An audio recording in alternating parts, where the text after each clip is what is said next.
The Tom Woods Show, episode 1492. Prepare to set fire to the index card of allowable opinion. Your daily dose of liberty education starts here. The Tom Woods Show. Folks, as you know, Alexandria Ocasio-Cortez has been spreading some pretty terrible ideas, and she's wrong on just about everything. Well, I've put together the definitive smash of all of it. The Green New Deal, affordable housing, so-called, free college, high tax rates. It's in another free ebook, yes, a free ebook called AOC is Wrong, The Upside-Down World of Alexandria Ocasio-Cortez. Grab your free copy at aociswrong.com. Hi, everybody. Tom Woods here. Yes, it's another debate analysis episode. There was just a presidential debate last night, September 12th, 2019, and I've got Lou Rockwell with me to discuss it, as always. You know, Lou, of course, publishes LouRockwell.com. He is the founder and chairman of the Mises Institute. He served as chief of staff to Ron Paul and has been a benefactor of libertarianism for an extremely long time. Just look at the Mises.org website, just that alone. The sheer amount of libertarian resources, scholarly journals, books, articles, courses. It's unbelievable, the resources that Lou has helped make available for free to people all over the world. We're all normal people are grateful to Lou for that. And he is the guy to talk to about these kinds of issues. He is not at the Mises Institute at this moment that we're recording. So normally he'd be in the studio and we have this super amazing audio quality. We actually have pretty good audio quality today, but Lou is actually on the road traveling. So I'm speaking to him from his hotel room. Lou, welcome back. Tom, great to be with you. I'm sorry I keep doing this to you, Lou. I don't even know what the point is. You know, I mean, they're all the same. These stupid debates, you know, they're just all the same. The Republican debates were, I think, more fun because there you had people, some of whose rhetoric sounded like they agreed with us more than they really did. And to root them out and nail them was fun. And some of them were just so dopey. That was fun. But this is, I don't know, this is a horse of a different color. I don't know what to say about this situation. But do you have any overall impressions? Well, I think, first of all, it's great that we're doing this so people don't have to watch this. Right. Because my overall impression was how unbelievably boring it was. I know. So to everyone listening, you're welcome.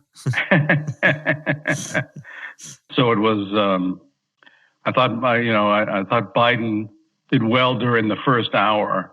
And my guess is nobody was watching the second and the third hour. I'll be interested to see when we get the figures on that, because it was just so boring. And Biden sort of started to stumble in typical fashion in the second and the third hours.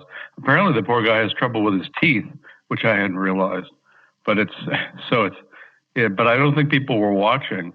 Although I noticed on the Drudge poll, which I always love looking at, Andrew Yang came in first. I know his people are going to vote in those polls. So he's and I think Biden came in second, and Klobuchar third, and they're all promoting Klobuchar, and she really so great and wonderful. And I know from people who worked on the Hill and work on the Hill that she's notorious for being unbelievably vicious to her staff. I mean, she just loves yelling at them, screaming at them, and I think it's when somebody's nasty to people who can't fight back, that tells you something about their personality. So my guess is she wouldn't be a good president, even outside of the fact that she is a crazy socialist. And of course, they were all crazy socialists. They all agreed on seizing people's guns.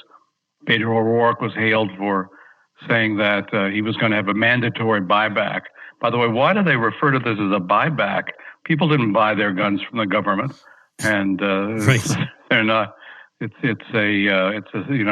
a seizure or a confiscation, although we refuse to use those words. And I think I do think that Warren, who got I think just 7% in the Drudge poll, hurt herself by getting the most time to talk. I think she's just extremely irritating. She refused to. She really dodged the question about much higher taxes on middle class people for her Medicare for All program. which apparently Bernie doesn't entirely do, although I don't think you can trust him either. All these people are going to impose much higher taxes on middle-class people, on the rich, and of course they're going to have people leaving the country. I did notice that Carl Icahn is moving his business and his home to Florida to get away from the taxes of New York. And it's true, very few rich people from New York die in New York. I think Icahn is 83 because New York has a terrible inheritance tax. So all the rich people move out of the state as they're getting older, and good for them, so that the government of New York doesn't get to seize the money they're leaving, and that their heirs or whatever charities they're leaving it to get it instead.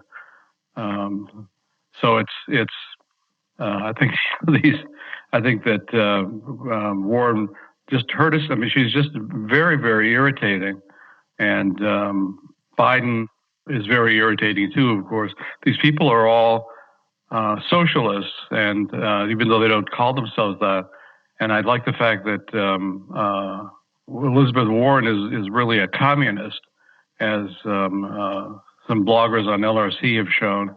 And I'd be glad, by the way, to send people the links to that, about her wealth, her seizing people's wealth, and really having the government run the entire economy in an iron-handed fashion. She really is a very, very dangerous person. But of course, all these people are dangerous, and Trump is dangerous too. So we don't have much of a choice. I will say that they didn't talk that much about Trump except to call him a white supremacist. And as you pointed out, it's just no such thing as a white supremacist, or maybe there are 17 of them. But it's the whole thing. Whole part of the debate was concentrated on the evil of white people in America, how they're responsible for everything that bad has ever happened to people of color. And I think that people watching that, if they did watch it, will be offended by it. And I noticed that I think it was Beto O'Rourke got great applause for saying that America didn't begin in 1776, and that's certainly true. He said it began in 1619 when the first black slave was brought to America. And the reason that black people are behind they never mentioned Asians, of course, who were actually the first rather than white people, but are behind is because they never were compensated for their time in slavery, and that's why we needed a reparations bill. And they all talk about unbelievable racism in America, that everything is racist. All institutions are racist. Most people are racist. And we need the government to really take the whip hand and straighten people out. So I think it's an alarming prospect. And my guess is they were also talked to by consultants. I noticed nobody said free health care for all illegal aliens who want to come here. And also none of them talked about open borders. So I think they've learned their lesson from the previous debate, when I think that was dramatically hurt the Democrats when they talked about bringing everybody in who wanted to come in and giving them not only, of course, free health care, but welfare and housing and incomes and so forth. Milton Friedman, who was for open borders in general, I'm sorry to say, but he did say it was ridiculous and, in fact, impossible to have it. If you had a welfare state, it would bankrupt the government. And certainly this would happen. But they're not talking about that anymore. They're just talking about, of course, the evil of Trump, the evil of white people, the evil of capitalism, and we need to have the government run everything. So I hope people who watched that were turned off. Probably they turned off the television. Who can blame them? I wanted to turn off the television. They really are a very unpleasant bunch. Castro stood out for implying that Biden had forgotten something because he was too old. And I noticed that right after the debate was over, the people on ABC looked at the transcript and saw that what Castro was accusing Biden of saying, he didn't say, and that Castro had lost by attacking Biden like that. Who knows? I don't think Castro had a chance anyway. And, whether we want a president who's going to talk Spanish on TV with Jorge Ramos, the vicious creep who was on there last night and hates hates Americans, and most of these people hate Americans. And if you're an American, if you're glad to be an American, not that there's not plenty wrong with this country, because of course there is and one of the things, of course, is the foreign policy of America, destroying so many countries overseas and thinking they should like it. So that was none of them, of course, they left out the two most interesting candidates. First, Tulsi Gabbard, who bravely talks about what is good, the American foreign policy and the evil of it. And also, she took down Catherine Harris, who got, by the way, a similar question from one of the moderators. She didn't handle it well about her own record as a vicious prosecutor in California. So they left out Tulsi Gabbard. They also left out Marianne Williamson. Now, she's a crazy sort of, secular evangelist, but she was at least interesting. So these people are very boring, and this is something Trump has got over them. Whatever is wrong with Trump, and boy, there is plenty wrong with Trump. He's not boring. I mean, he can actually hold these long sessions that he has in various states where he just talks to people, to thousands of people, and thousands of people try to get in and can't get into these rallies. And if you could imagine Elizabeth Warren drawing 15, 20, 30,000 people to a rally where she just talks, would never happen, nor any of these other people. So my guess is Trump is probably going to win, although if we have a big recession before the election, probably he won't win, and one of these guys will win. I don't think the prospects are very good for America in terms of the election, whether it's a Democrat or whether it's Trump. He just called for zero interest rates or lower than zero interest rates, which I'm afraid to say the Fed is going to accommodate him on that. So I think that we're in for probably a rough ride, as Ron Paul points out. On the other hand, Trump did fire Bolton, although why the heck he ever hired Bolton, of course, is another question. Yeah. And I think that the rumor is that Sheldon Adelson asked him to do so, and he's the richest donor to the Republican Party. So we'll just have to see. But the story is, and this may be just propaganda to fool us, the story is that they got into a fight because Trump said, I want to have talks with Iran, and that means we need to lower our sanctions. And that Bolton just blew his top and denounced that idea and denounced Trump for saying so. And that was when Trump fired him. So who will Trump have? I don't know. He could have somebody decent, but the rumors are he's going to have somebody just as horrible as Bolton. So I don't think we'll be seeing peace talks with Iran anytime soon. But hope I'm wrong on that. I hope we are going to see some peace talks. But these Democrats are all warmongers. They all, by the way, hate China. This is, of course, the new thing. We're all supposed to hate China. We're supposed to, I guess, forget what China was like under Mao Zedong. And whatever is wrong with China today, they've made unbelievable progress, not only in economics, but in civil liberties. Christianity is allowed in China where it wasn't allowed before. And China has come a huge way. And of course, everybody is saying they want to become the leading country in the world. How dare they? That's America. Well, I don't think China. Its economy and it's way behind the United States. Will it someday become the leading country in the world? Well, that's what is wrong with that. Why does the U.S. have to be the world government and run every country? This is just an assumption that everybody seems to make. So that they all hate China. Republicans all hate China. And I guess they all still hate Russia too. So we'll just, it's politics in America is disturbing always, but it's especially disturbing now. We don't have Ron Paul. We don't even have Tulsi Gabbard, although she still is running. But she won't get a platform, I'm afraid. The foreign policy issue, I think we should say a little something about because you just mentioned it. Yeah. There were some sensible things said by some people, like about there's really nothing to be accomplished militarily in Afghanistan at this point. It is stupid to try. But on the other hand, we've heard that one before, and then nothing comes of it. I thought probably the best line, in my opinion anyway, was Bernie saying to Biden, well, the difference between you and me is I never fell for what Cheney and Bush said about Iraq. And so he brings in, that's right. He says Cheney before Bush, surely on purpose, because Cheney is still hated, even though now these days Democrats are nostalgic for Bush because he was nicer than Trump.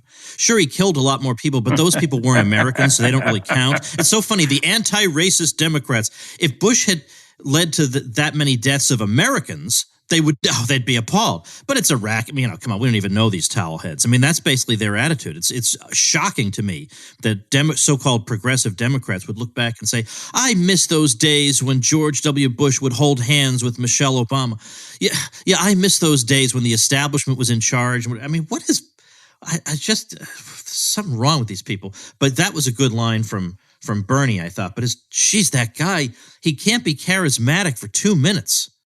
He can't. 2 minutes. 2 minutes would be. I'm asking too much. He can't be charismatic for 10 seconds. It's hectoring and yelling. It's like Elizabeth Warren, hectoring and yelling the whole time. Which I think, if she's up against Trump, I'm not saying she wouldn't win. It's possible. I think Trump has not built on his base. I think he's still got most of the base, but he hasn't really built on it, expanded it in the 4 years. So he could be in for some trouble. But I am saying, however, that in terms of the visuals of a debate with Warren and Trump, she would be this hectoring, angry woman, and he would be this absolutely confident man making jokes about her. And, I'd like to have a super intellectual debate, but knowing that's not going to happen, I will say that would get a lot of people's attention. There are a lot of people in America who would say, yeah, I'd rather have that guy. I don't want to tell my neighbors that, but I'd rather have that guy. No, and Warren, of course, kept saying that she wanted to be a public school teacher all her life from the second grade. And she was a public school teacher, and the only candidate who was a public school teacher. We'll go back to being a public school teacher. Why is she a senator? Why was she a professor at Harvard? And, of course, part of it was that she portrayed herself as an American Indian. And it was, obviously an obvious lie. You just have to look at it and know that's not true. But nobody on the Democratic side is talking about that. But we can be sure that obviously Trump is going to talk about it, that she's a liar and a fraud and affirmative action fraud. There's relatively little affirmative action fraud in this country, by the way, is probably a tribute. But she was a fraud, is a fraud, and I think and hope she'll be taken down over that. But the foreign policy question, of course, is essential. She also said that had some good things to say about Afghanistan, but I don't think can you believe them? I mean, as the moderators kept pointing out, well, the generals think that we need to stay in Afghanistan. Oh, okay. And do what? Continue to kill people, destroy their societies, and promote heroin production, which of course goes on in the sections of Afghanistan controlled by the drug lords who have always been associated with the U.S. The U.S. has always been allied with the drug lords in Afghanistan. So it's and then they're all talking about, well, we need to do more for Honduras and Guatemala and the countries in Central America. It was pointed out at Ron Paul's conference recently in Washington, D.C., or near Washington, I should say, that in 2009, the U.S. overthrew the elected president of Honduras and installed its own guy, who's a monster. So that's when, of course, the real outside immigration started. That's when people started leaving it. Does anybody point that out? No, of course not. So it's the U.S., of course, has a long record of overthrowing other governments and installing its own horrible people. But the fact that they did this in Honduras in 2009, and this was unknown, I'd never heard of it. It was Rick Sanchez, who was fired by CNN and is now an RT TV star, talked about this, and he said, so far as he knew, he was the only person in the media to talk about what the U.S. did in Honduras. So the U.S., of course, has a long history of horrendous practices in Central America, has been responsible for the killing of hundreds of thousands of people, installing vicious dictators, and this, of course, is nobody discusses this. Nobody discusses again what they're doing in the total destruction of Iraq because they were allegedly involved in 9/11, which of course everybody knew wasn't true at the time, and I also like the fact that Bernie said he was the only one who had voted against all three of Trump's military appropriation bills. Well, that was good, but of course he voted for all the ones before that, and he especially is for this F-35 fighter, which is partially built in Vermont. So he's not entirely honest on the war question, but he did vote against the Iraq war, and of course Biden voted for it. And Biden, of course, is one of the most establishment guys ever to run for president, and they're all members of the establishment. None of them are anti-establishment. Not Bernie, not Warren. They're all in bed with the establishment, and they'll all do its will. And that's true of maintaining troops in 800 bases overseas and all the wars of seizure and looting and destruction that the U.S. calls bringing democracy and freedom are going to continue if these people are in power. And I'm afraid they're going to continue if Trump is in power. By the way, all of them think it's a great thing to destroy Venezuela, all these Democrats. And because Maduro's evil and they didn't have free elections. And nobody points out that the sainted Juan Guaido, the U.S.-approved so-called president of Venezuela, when they had the last election, he and his party abstained from voting. So there was only one side voting. So amazingly, Maduro won. How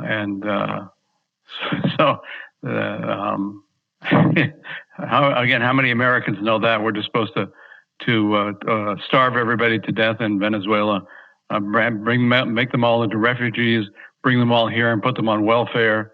Won't that be great? So it's none of these people. There's nobody sound on any sorts of issues, whether it's war, immigration, the growth of the state. Nobody talks about economics. Nobody talks about the Fed. By the way, the Fed was unmentioned, and as is typical in these things. So it's these people are all evil. Don't vote for them. Is my advice. Pretty good advice. All right, let's take a quick break. I have a message that's going to help my folks. Folks, I'm happy to say a lot of you have taken my advice and gone out there and gotten the Simple Habit meditation app. And you've said, this has really, really helped my mental health. But there are others of you out there saying, Woods, over my dead body, am I doing this? Well, not only should you do it, but I want you to understand that Simple Habit is the best one out there.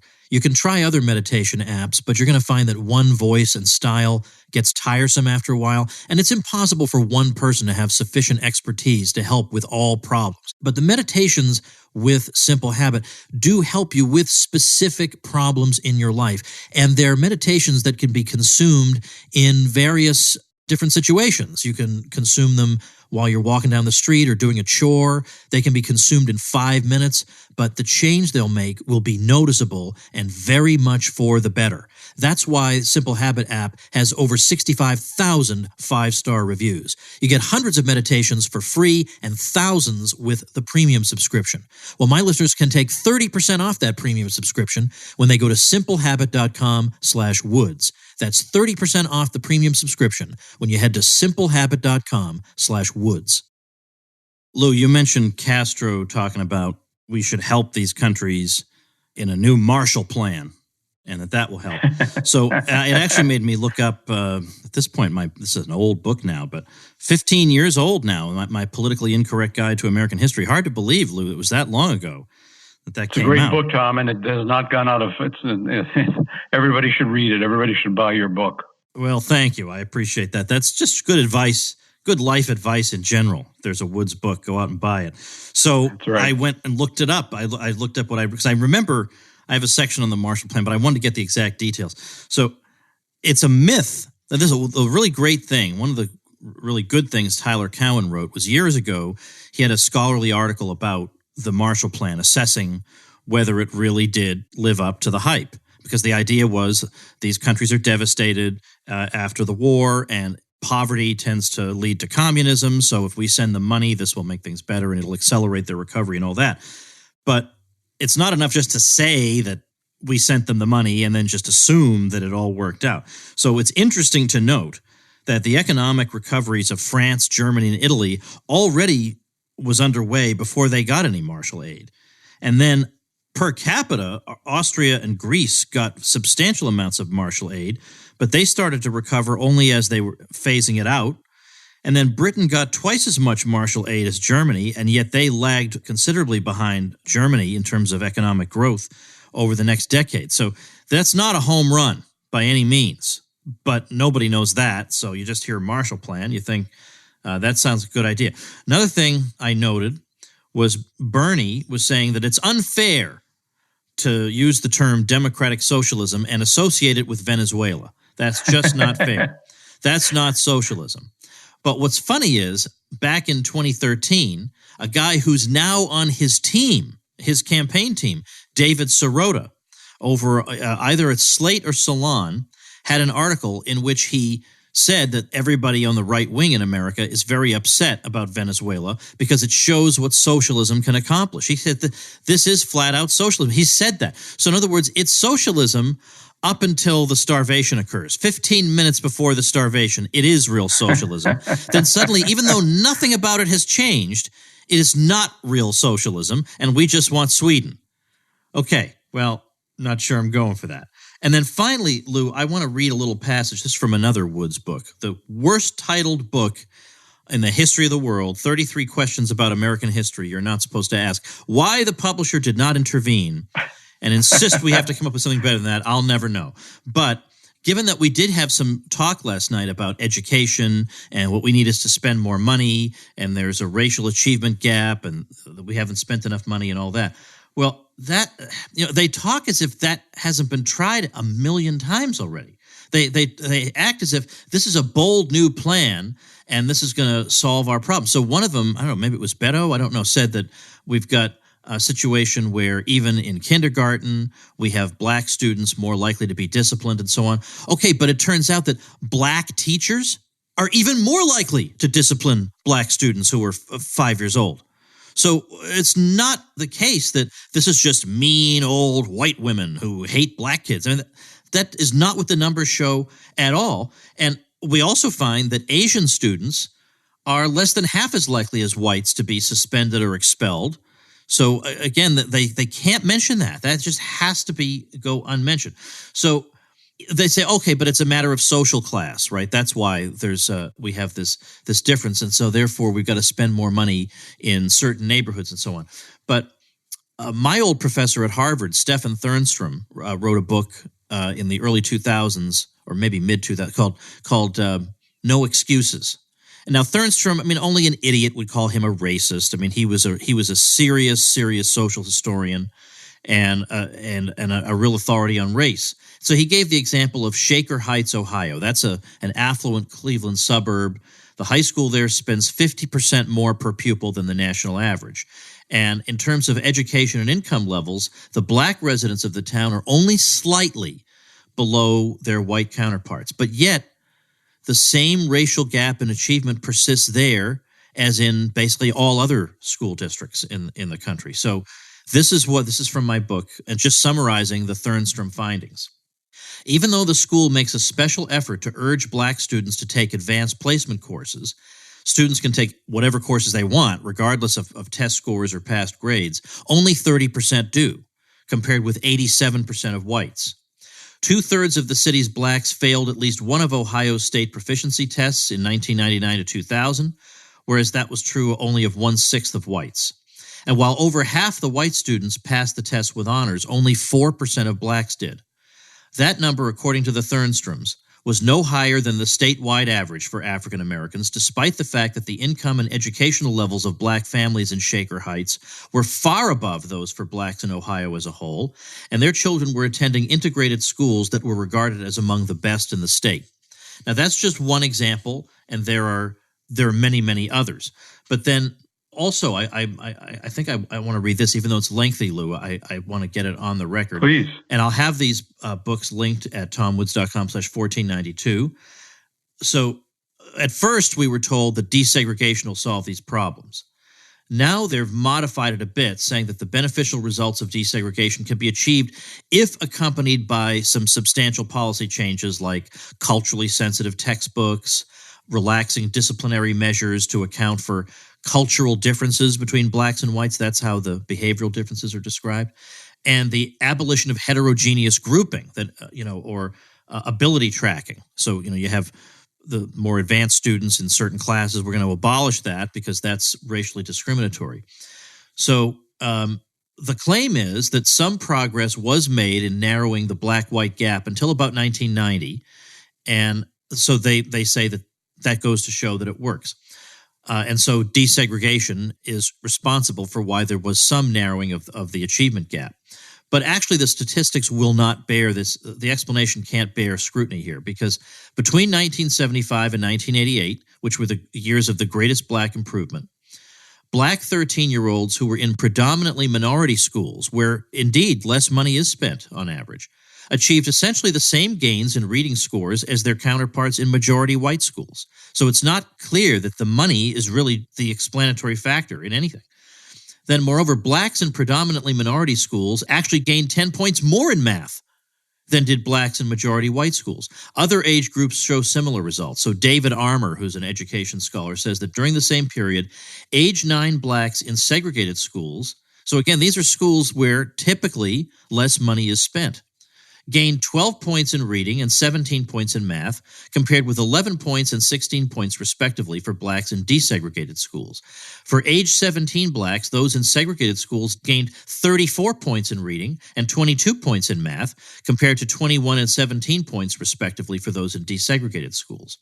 So overall, by 1990, there was a difference of only a few points in the reading and math scores of age 9 blacks in de facto segregated schools versus those in desegregated schools, and hardly any measurable difference at all in the scores of black 17-year-olds. Now, I mention that because, it's a rough proxy, but you can, as a rough proxy, think of segregated schools as being ones where perhaps indeed less money is spent per pupil, and yet that's actually where blacks wound up doing even better. So the idea that the problem is we just haven't spent enough money. No matter what they do with the money, the problem is that in 12th grade, the average black student is approximately, in most subjects, where the average white student is. And they have tried every conceivable thing in the most progressive school districts everywhere, where you would assume there couldn't possibly be systemic racism. They've tried it absolutely everywhere, and they still come up with the same dismal results. And then they get on the debate stage, and they say, here's a brand new idea. Let's just spend more money on the public schools. I wonder if even they actually believe that, or they think, well, I don't know what to do at this point. I guess I'll just say we'll spend more money. Okay, if you want an absolute guaranteed failure, then do that. Also, all teachers should be paid at least $60,000 a year. Yeah, as was proposed last night. Yeah. Yes, of course they're crazed. Although I do think we can't dismiss the racial achievement gap. Tom, we need to do something about it. Why are white kids doing so much poorly than Asian kids? Right. Of course, we can't talk about that. Why? No. Yeah. And there's an interesting. Asian kids are smarter. They have higher IQs. Excuse me for mentioning that. They surveyed students and they asked, what grade would you get in trouble for if you got it in school? Like, how low would your grades have to be for you to start getting in trouble? And for the Asian kids, it was like A-, like that, like that already. And for the white kids, it was like in the B range, a little bit below a B, you're going to start getting in trouble. And for the black kids, it was like in the C range. So right off the bat, the expectations are radically different across groups. How is that not going to have an impact? So the differences are very substantial, and they're differences of all kinds that, of course, are going to lead to different results. How could that not? I mean, why would you? I mean, really, how dense would you have to be to think that under such circumstances, the results should be absolutely equal? Why would they be? I mean, the burden is on you to account for why, in light of something like that, you would expect the results to be equal. Lou, do you think there were winners and losers last night? I mean, I know it was a big bore all around, but does anybody come out ahead or behind? I mean, I'm going to discount the Yang Drudge Report poll, but what else? Well, I think actually probably Biden was a winner anyway, and they all say that Klobuchar was a winner. I don't see it, but maybe that's true. And my guess is Warren is going to decline in the polls. That the Harris is going to disappear as she deserves to disappear. Booker deserves to disappear too. He keeps talking about, I live in a poor, he doesn't say, in a poor black neighborhood where I can see all the problems. He doesn't live in a poor black neighborhood. He lives in a white neighborhood, but he does have a home in a poor black neighborhood. But whenever reporters go in and ask people how often they see Booker, they all say, we never see him. He's never here. It's just, of course, it's a lie. And I don't think, he's a fellow bald guy, so I shouldn't say this about him, but I don't think a bald guy is ever going to be elected president. Listen, we're discriminated against, Tom. It's terrible, us bald people. But anyway, I don't think Booker's going anywhere. I don't think Harris is going anywhere. And I think maybe Beto O'Rourke actually helped himself in his talking about seizing guns among the Democrats, that is. And maybe Buttigieg helped himself a little bit by trying to be a moderate, but who knows? I'll be interested to see what the official polls show. Although the official polls, I think, just like the political polls, are probably lies. I think they weight them in favor of the people they like. Just like the political polls, they oversample Democrats. So this is the way they handle it. We won't know probably until the election who's going to win, but I think Biden helped himself. I think Sanders hurt himself. But anybody who watched the whole thing and wasn't a Democrat or a political consultant or a reporter, my guess is going to dislike all of them, and that would be a good thing. By the way, they all want to kill us with their climate program, which is another unbelievably horrendous thing, where first of all they just assume there's going to be all these wind farms and solar farms. These can't possibly supply the electricity that we need. It's going to impoverish this country. My guess is they're not going to actually do it, but who knows? They are fanatics, and they're all being influenced by Alexandria Ocasio-Cortez and similar people. And they all talk about, yes, the Earth is going to be destroyed in 5 years, 10 years, or whatever, unless we do X, Y, Z. And this is just an assumed thing. This, of course, is baloney. It's not true. It's a lie. There is climate change. There's always been climate change, of course. It's controlled basically by the sun, not by human beings who, as a friend of mine used to say, are just like ants on a beach ball in terms of their influence on the climate. So I think and hope that people will reject them for that. If they like electricity, if they like electricity that's not 5 or 10 times as expensive as it is now, I hope that they'll not back any of these people who are the climate fanatics.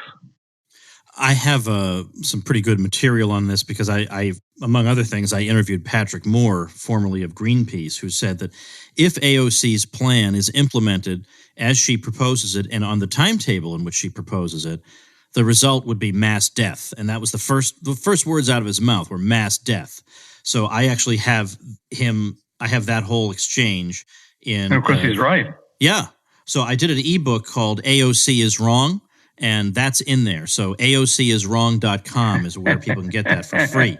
And of course, don't forget your great book on Bernie, even though he's going down the. Yeah, BernieIsWrong.com. I have a book about him too. So and they're both free. So go grab those. All right, Lou, thanks so much. I don't know how to assess winners and losers in the thing last night. It seemed like a tie to me among all of them. I really couldn't see that there was any breakout one, or like the ones who were lower down in the polls who wanted to break out. I just don't think anybody really did. So we'll just have to wait and see. But Lou, on behalf of all my listeners, all I can say to you is thank you for your service.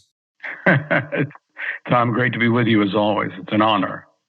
All right, folks, before I let you go, one of my listeners created a website, emptychair2020.com. And the purpose of it is really to get people thinking about what it would be like to have a society where it just didn't matter who the president was, or try to imagine a society that exists without a president. How about that? Instead of this low-intensity civil war every 4 years, imagine a society that doesn't idolize politicians and doesn't believe that without them there'd be no social order, or we couldn't organize ourselves, or nothing would work, or there'd be chaos and bloodshed and whatever. Imagine being able to think a little bit more creatively than that. Well, that's what emptychair2020.com is fundamentally about. So if that's the way you feel, then go check out emptychair2020.com. I'll link to that at tomwoods.com/1492. And just a reminder as we go into the weekend that you can make it your weekend project. You've been thinking of starting up that website, but you're afraid that once you start it up, it's going to be tumbleweeds going by because nobody will visit it. All Woods here will help you out. Just get your hosting through my link. You'll get a great deal on it. And in return, I'll publicize your site here on my show and give you several other bonuses that are going to make your life a lot easier. Find out about those bonuses at tomwoods.com/publicity. And I've also created a page where I'm listing, at least the ones that are still live as of now, all the sites that I have promoted on the show in the past. You can find those at tomwoods.com/websites. So every one I've promoted in the past, I've got on one page listed. But to find out all about how to do this, how to get your bonuses from me, the page for that is tomwoods.com/publicity. All right, everybody, thanks for listening. See you next week. Become a smarter libertarian in just 30 minutes a day. Visit tomwoods.com to subscribe to the show for free, and we'll see you next time. Like the sound of The Tom Woods Show? My audio production is provided by Podsworth Media. Check them out at podsworth.com.